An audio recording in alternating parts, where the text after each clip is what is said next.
আসসালামু আলাইকুম, welcome to my new another blog video. আমি আছি আপনাদের সাথে Mithila, welcome to my another new blog.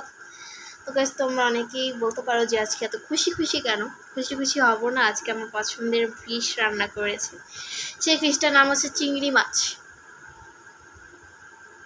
আমার অনেক পছন্দের একটা মাছ, যেটা কিনা হচ্ছে গিয়ে মিষ্টি আলুর পাতা দিয়ে রান্না করছে। কীভাবে রান্না করছে তোমাদের রেসিপিটা শেয়ার করি। তো যারা যারা এটা খাও নাই, যারা যারা এটা খাও নাই তারা যে কি বড় মিসটা করছো। যারা যারা এটা খাও নাই, তো যারা খাইছো তারাই একমাত্র জানো যে এটা কতটা বেশি মজা খাইতে। তো ফার্স্টেই হচ্ছে গিয়ে আলু কুচি কুচি করে কাটছে, লম্বা লম্বা সাইজের করে আলু কাটছে। আলু কাটা শেষে হচ্ছে গিয়ে চিংড়ি মাছ দিয়ে সব মশলামাতি সব মাখাইছে। মাখানোর পর হচ্ছে গিয়ে ওটা অর্ধেক যখন হয়ে আসছে, তখন অর্ধেকের একটু বেশি যখন হয়ে আসছে, তখন উপর দিয়ে হচ্ছে আলুর পাতাগুলো দিয়ে দিছে।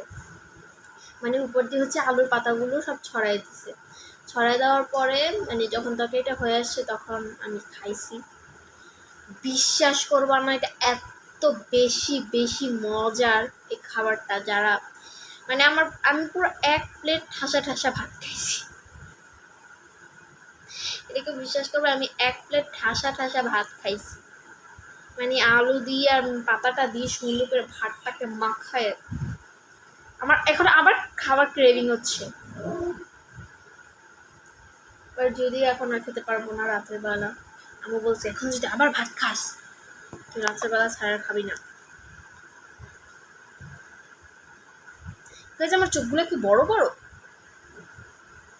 হ্যাঁ, চোখগুলো বড় বড়। চলো দেখি ফ্রিজে কিছু আছে কিনা। অ্যাপেল আছে, অ্যাপেল খাবো।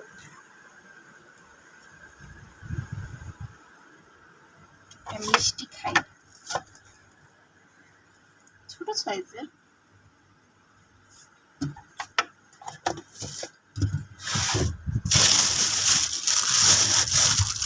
বড় সাইজের কোনটা?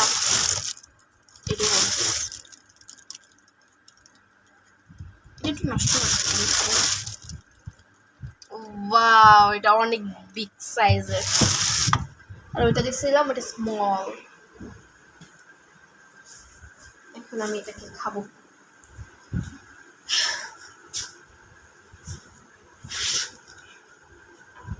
যেহেতু ধোয়া, তারপর একটু মুছে নিচ্ছি।